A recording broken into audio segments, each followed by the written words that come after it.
In 1961, President Kennedy called on all Americans to rise to the challenges of the day.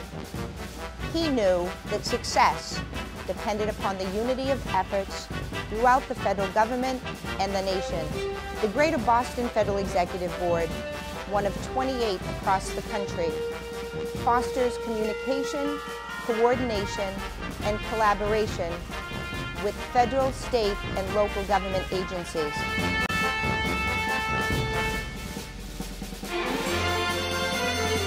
This is your federal government, and I am your host, Diane LeBlanc. Hello everyone. Today we are featuring the Massachusetts Air National Guard's 102nd Intelligence Wing, and we are honored to have with us the commander of the 102nd Intelligence Wing, Colonel Virginia Doonan. Colonel, welcome, and it's such an honor to have you here. Thank you very much. It's an honor to be here. Thank you. So we're going to start by talking a little bit about you. I didn't tell you this, so this is a surprise. You know, tell folks about your military background, your educational background. Go ahead. Well, so I was raised in Houston, Texas, and did not have anyone in the military that was a part of my family. However, I was exposed to Air Force people when we would visit San Antonio as a young child, and found it intriguing and decided to join the Air Force shortly after high school when I was 19 years old. So I joined as an enlisted person and went off to basic training and trained to be an avionics mechanic on F-15 aircraft. Okay. With the desire to go to school and finish my education and my bachelor's degree. So I did a tour of active duty 4 years and transferred to the Massachusetts Air National Guard. I was able to come out here on a temporary assignment when the 102nd back in the 80s transitioned to F-15 aircraft from F-106s, and learned about the Air National Guard and decided to join it, and finished my undergraduate in aeronautics at the time, and then shortly thereafter got commissioned as an aircraft maintenance officer, and went through various roles as a reservist. For the most part, most of my career has been as a reservist, sometimes full-time as an active duty guardsman, but mostly as a reservist, and went on to get my graduate degree in education, which served me. So I was an aircraft maintenance officer for many years, various assignments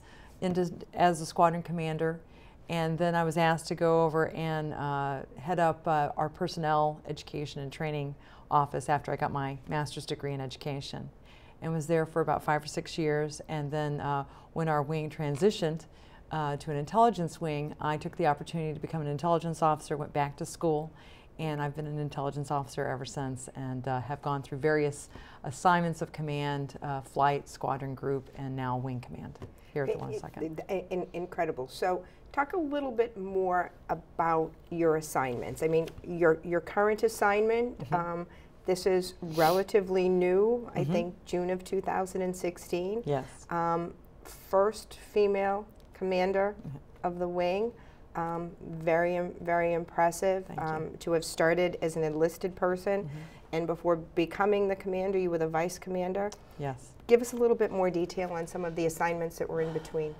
So in the Air Force, an officer is expected to kind of start off at the flight command level and work their way up through squadron, group, and then wing command. That was kind of the path I took.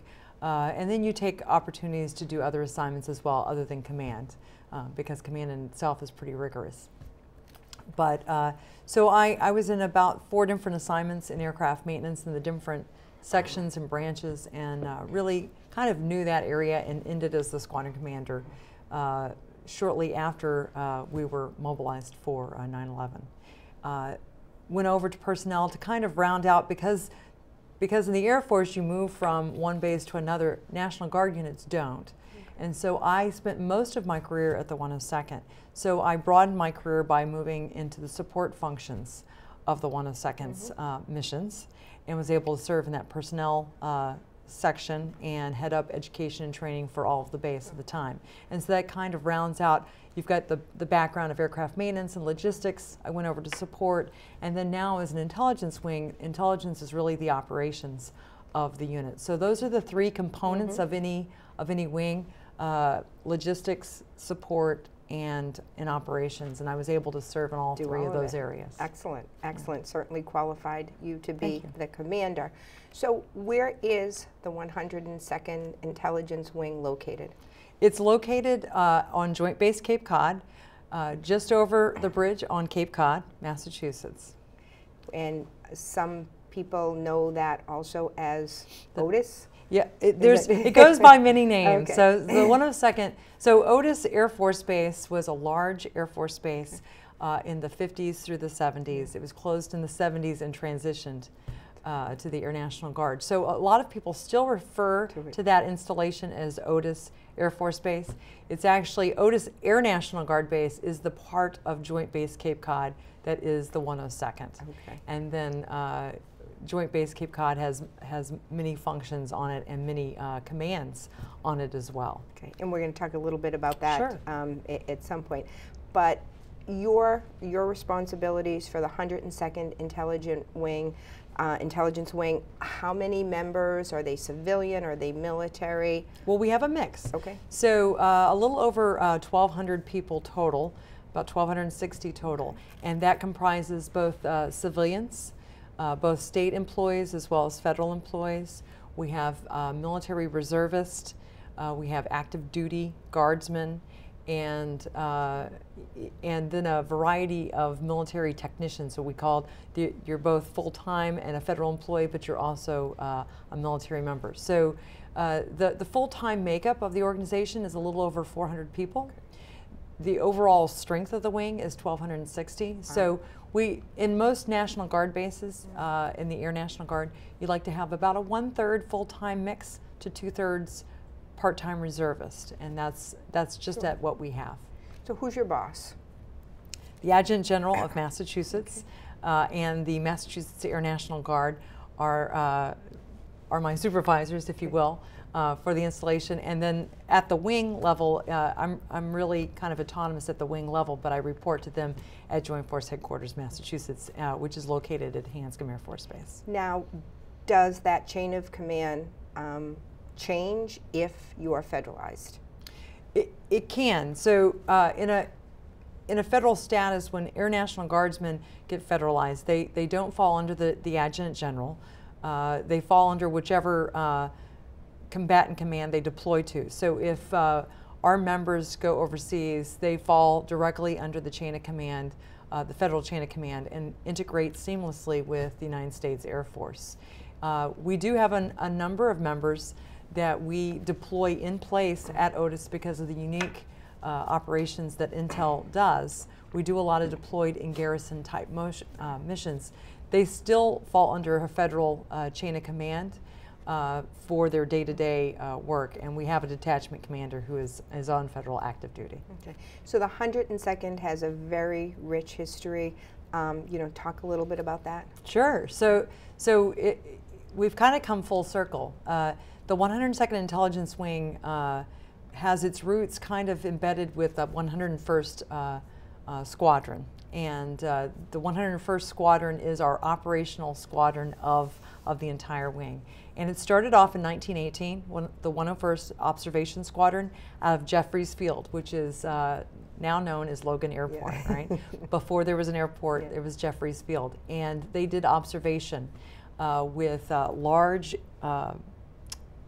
photographs, right? And they took pictures with large cameras outside Curtiss Ginny aircraft. And that was kind of your first imagery intelligence back in the day in 1918, in the turn of the century.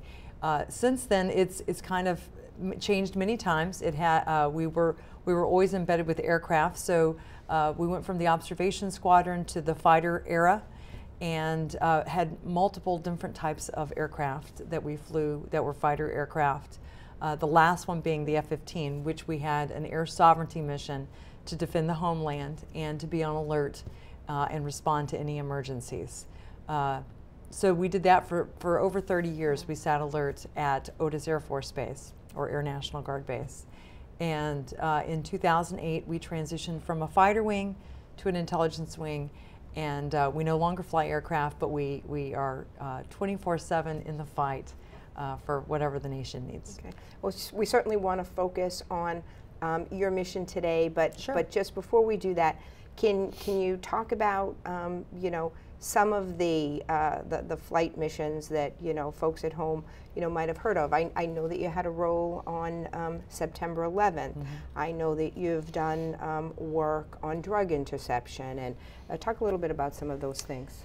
So the 102nd, when it was a fighter wing, the last 20 years had F-15s, and we sat alert and did air sovereignty for the United States. We were one of the main sites, very strategically located in the Northeast to respond to anything. So if there were interdictions from Soviet Bear bombers coming down the coast during the Cold War, if there was an aircraft that came into the flight path that was unidentified, we would scramble the aircraft to intercept those.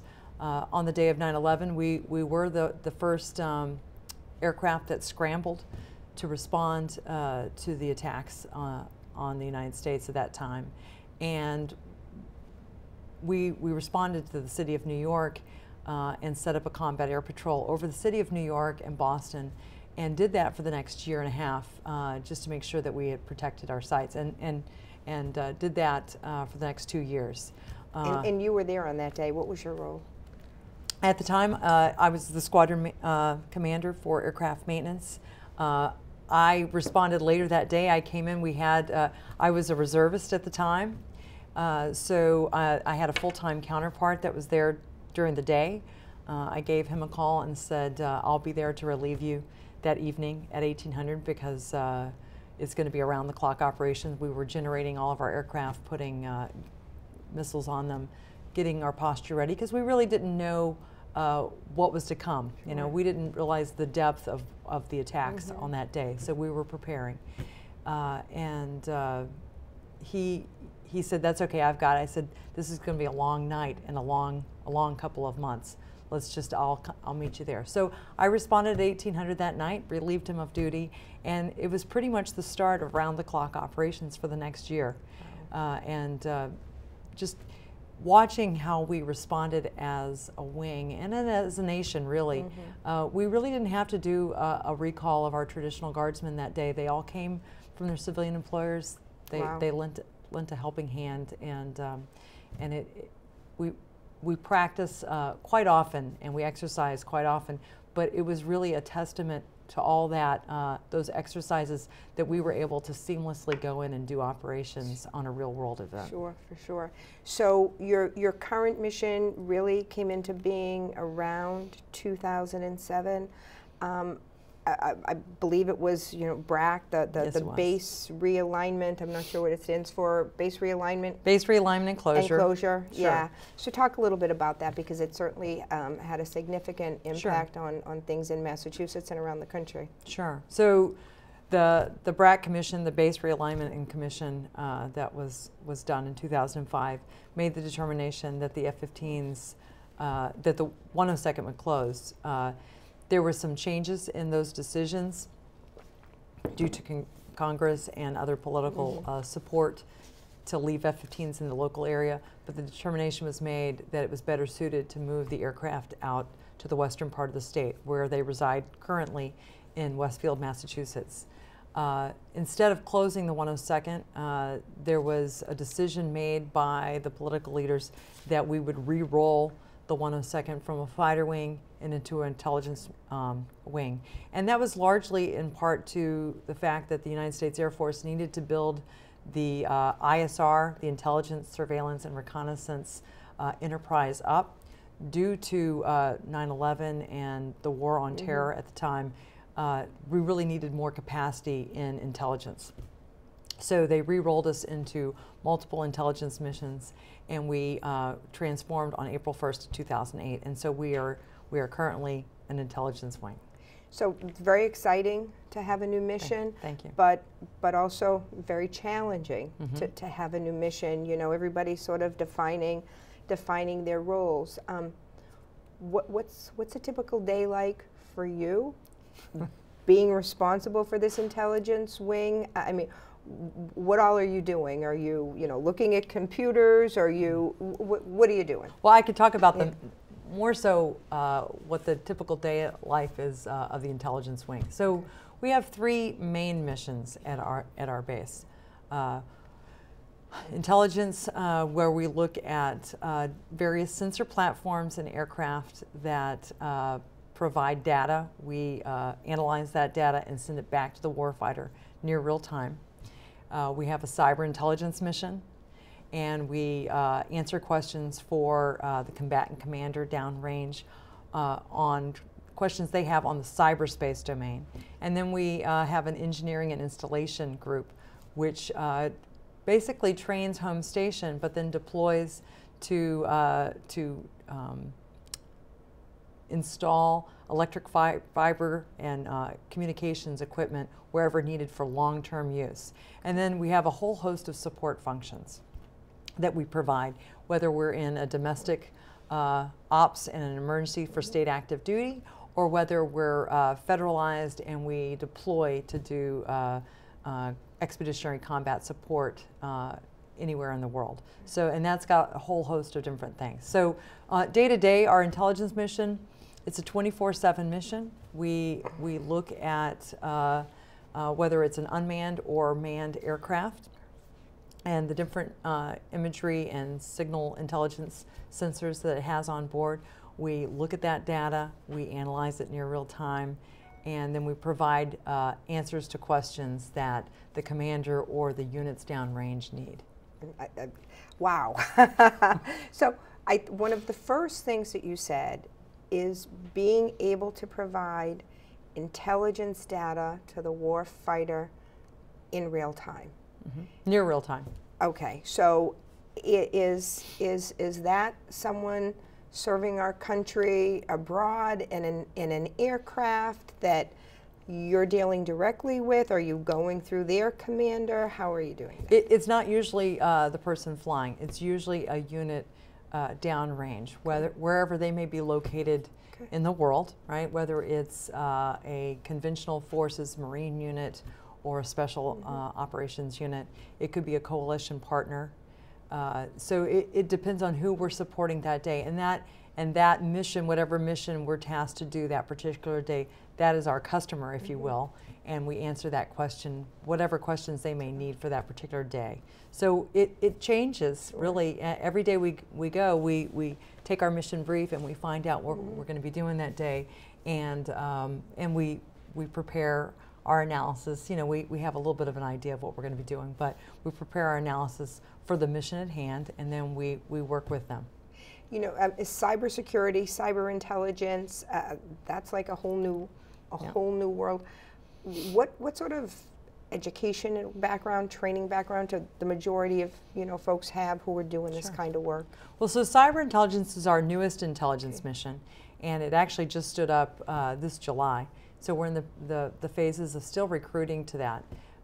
But cyber intelligence is different than cybersecurity or cyber operations, although you certainly need an understanding of cybersecurity to do cyber intelligence. So what is cyber intelligence? Basically, you're using the digital network to answer questions, analyze data, and do intelligence for the commander to answer a specific question on what they may need. But an understanding of network characterization and how the networks work on the cyber domain is important. So intelligence is a trade craft, whether you're doing it on the ground to support air forces or to support cyber forces on the cyber domain. It's really the same thing, is that you're answering questions and you're doing assessments and analyzing data to provide for operations or defense, either way. So you mentioned that your unit it deals with domestic emergencies. Can you give maybe some examples, recent examples of that here in Massachusetts? Sure, absolutely. So as a National Guard unit, we're very unique in the fact that we are part of the Air Force. We're a component of the United States Air Force, but as the Air National Guard, we take an oath to support and defend the Constitution of the United States and the President of the United States, but also to do state active duty and to support and defend the Governor and the Commonwealth's Constitution. So we're very unique in that we can be in either status. So if we're needed for a domestic emergency, or if we're responding to planned events such as the Boston Marathon every year, or the Esplanade, the 4th of July events, we respond as state active duty guardsmen. And we respond, we support in a variety of different ways. We may do, we may have our security forces people integrate with civil authorities. We may have, if there's a unplanned emergency where we have a weather event, we may have our civil engineers help clear debris and removal, or whatever is needed at the time. Our intelligence units may give analysis of the damage of property to the Governor, so we can get an idea of what's occurred, the coastline, so we can look at pictures and provide analysis that way. So there's a whole variety of ways that we can support the Governor. Sure. And so you've mentioned the Air National Guard. Obviously, you're a wing part of the Air National Guard. What's the broader mission of the Air National Guard?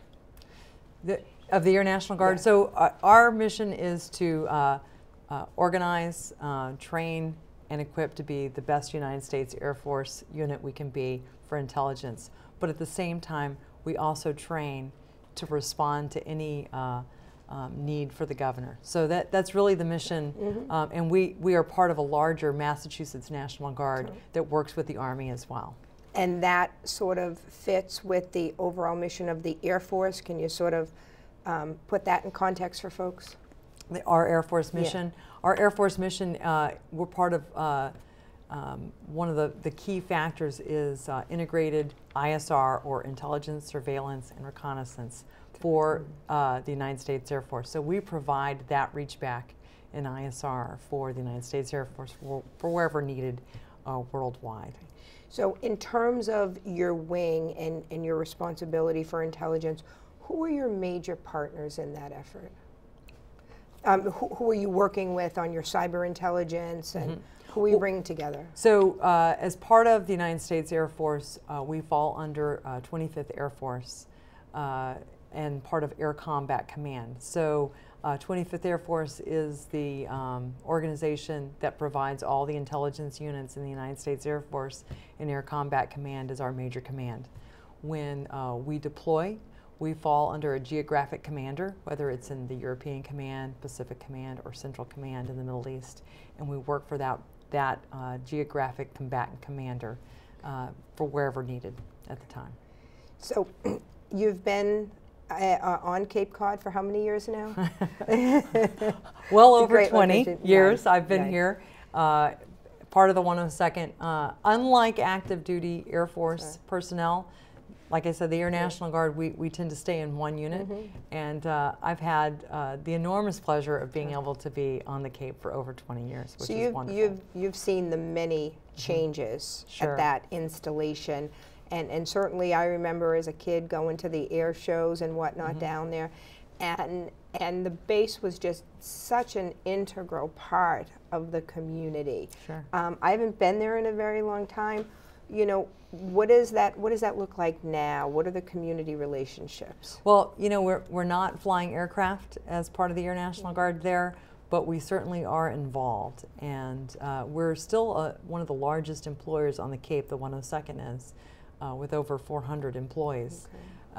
So that's wonderful, and we have a lot of ties to the community, a lot of veterans organizations that we work with, and then you know, our members are always reaching out and doing volunteer work in the local area. So we're really integrated with the large community. I know it's been my pleasure to live in Falmouth for over 20 years and raise my children there. And so, you know, the Air National Guard and the National Guard as a whole, we're able to really be a part of the community and have ties within the state, unlike maybe an active duty unit that moves around from every 2 to 3 years. Sure. The members do. So can we talk a little bit more about what else is going on the base? Sure. And maybe your role in overall base operations? Absolutely. So Joint Base Cape Cod is an interesting base, and it's got it's not one joint commander, but actually 4 different military installations on one property. We've got the 102nd, which is known as Otis. We've got the Army National Guard, which is Camp Edwards and the Regional Training Institute there. Okay. The U.S. Coast Guard has Air Station Cape Cod and Base Cape Cod that supports Coast Guard operations and search and rescue from New Jersey all the way up through the coast of Maine.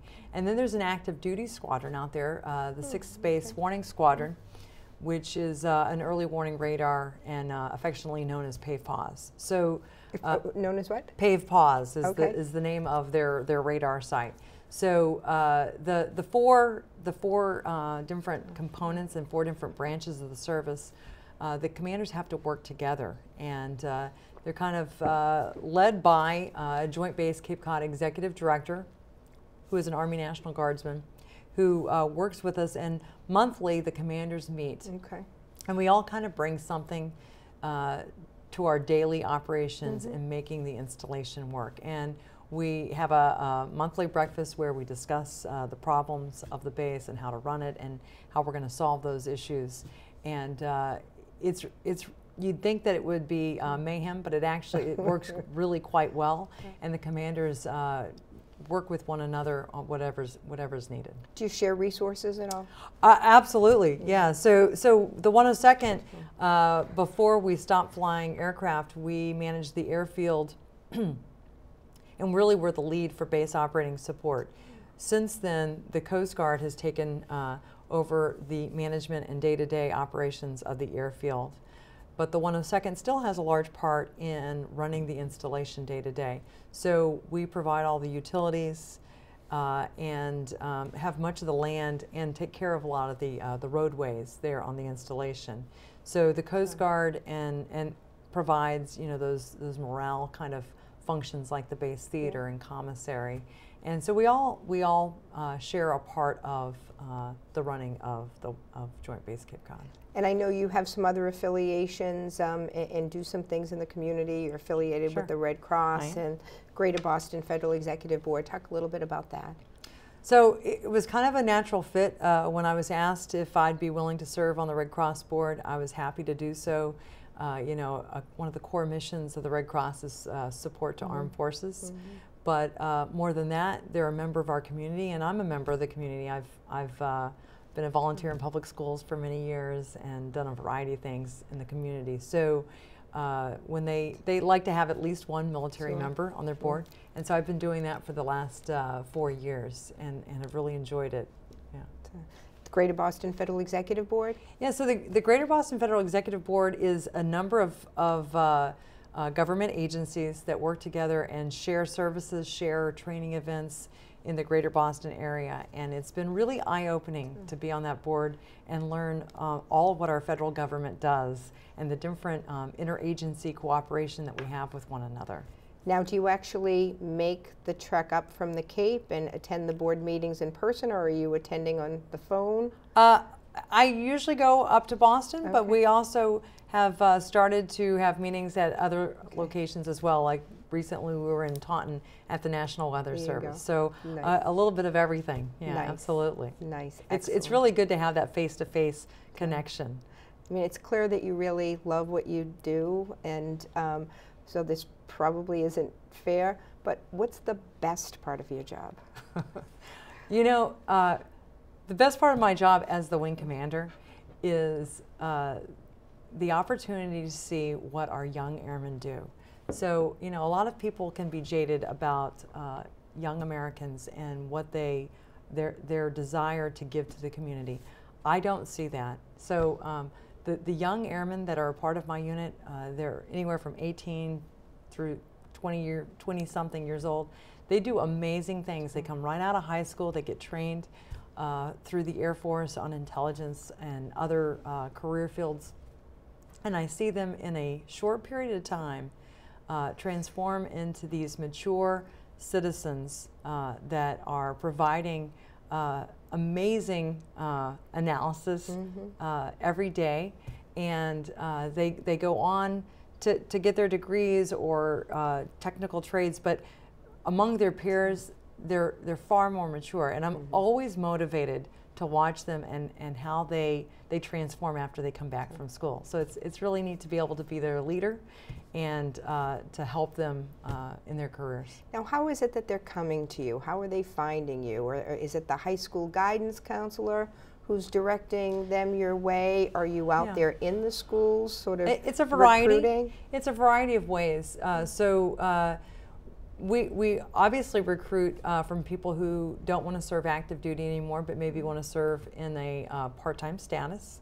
So we have about a 2/3, 1/3 mix of prior service people that may come from the Air Force that were already trained in certain career fields and transition to the Air National Guard. Maybe they want to get back to their roots of their hometown or use their VA benefits to start going to college, but still want to wear the uniform and serve in a part-time capacity. So we do recruit off active duty when they transition. We also our recruiters are fantastic and get out to the local schools, both the colleges and the high schools, because you know, cyber intelligence and intelligence in general, that's a real niche that is rather exciting, and it certainly is great for people's careers as they start to look at how to build a resume. Absolutely. And you can really get great skill sets going through the Air Force and learning that more so, and then it makes you even more able when you do go off to college to get those cybersecurity degrees. Now, are you always in a recruitment mode, or you know, is there a cap and then you slow down? Or? We're always recruiting only because you know, you always have a turnover, a little bit of attrition through people retiring or separating. I will tell you that our retention rates, we have fantastic retention rates, over 95% retainability in our wing, unlike sometimes the active duty, which the turnover is a little bit higher. However, you know, people do retire through retirement and other things.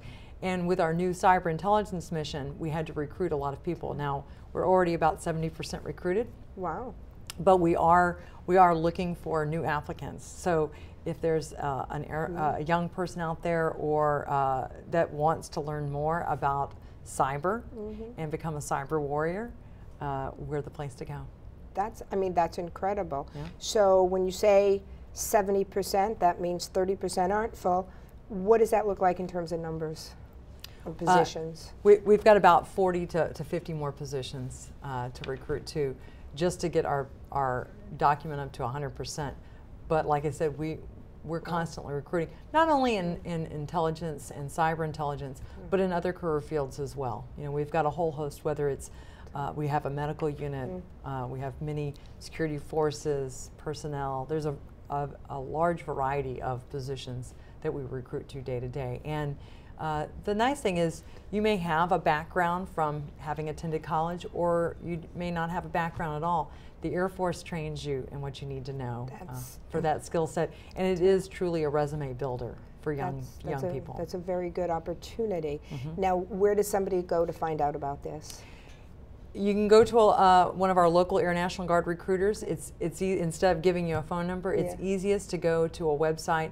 goang.com is a national website for the Air National Guard, and there's a national number, 1-800 number, that people can call.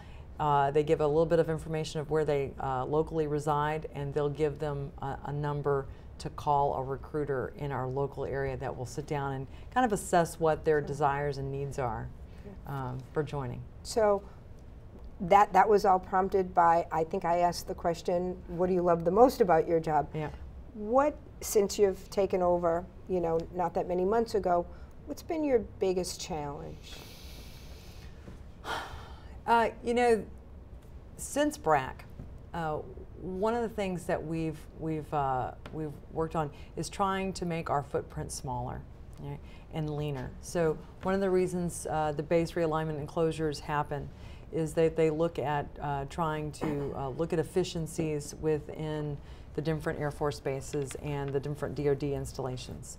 So since then, I've really made it my mission to look at the 102nd, look at our aging buildings that we don't need anymore, make sure that they're being demolished or being retrofitted. We are looking at a number of energy opportunities that make us more efficient. We're in the process of building a solar field out at the base, which should bring us down to a zero cost for electricity in the next couple of years. We're building a microgrid that will give us energy security as well as energy independence from a footprint. So looking at those ways to become leaner, that's where I spend a lot of my time in trying to make sure that when the next realignment and closures come around, the 102nd is postured. We've got really strong missions that are needed for the United States Air Force, and from a fiscal perspective, just making sure that we are as lean as we possibly can be. Okay. Biggest change, other than being the person in charge, from being the vice commander to being the commander? My schedule's a little busier. Okay, all right. And I would say that in the last couple of months I've been in the spotlight a little bit more. Okay. So my role as the vice wing commander was to assist the wing commander in running the wing staff and be there in times when he wasn't. Since I've taken over, I've had a number of interviews, so that's been kind of new for me. And you've done a great job. I've seen some of them. Yeah, you've done a great job. Thanks. So I feel like we've just sort of covered so much ground here, but what haven't we talked about that our viewers should know about? What else would you like to share? I would just like to talk a little bit about, the National Guard is just a really unique organization, unlike other branches of the service, in that we really do focus not only on what is needed for the President in our federal work, but all that we bring to the Commonwealth and to the local areas. When there's an emergency, a snow event, or if there's an event like in 2013 with the Boston Marathon, we're there to provide support to the local community. So we are embedded with our communities. We're part of Hometown USA, and that makes us very unique. And I'm very proud to be a part of it. Excellent. Well, you know what? It has really been an honor to have you here. Congratulations on your new position. We're very fortunate in Massachusetts and in the country to have somebody of your caliber who is serving. So again, I want to thank Colonel Doonan for being with us today to talk about the important work of the Air National Guard and the 102nd Intelligence Wing and their role in protecting our communities and our country at home and abroad.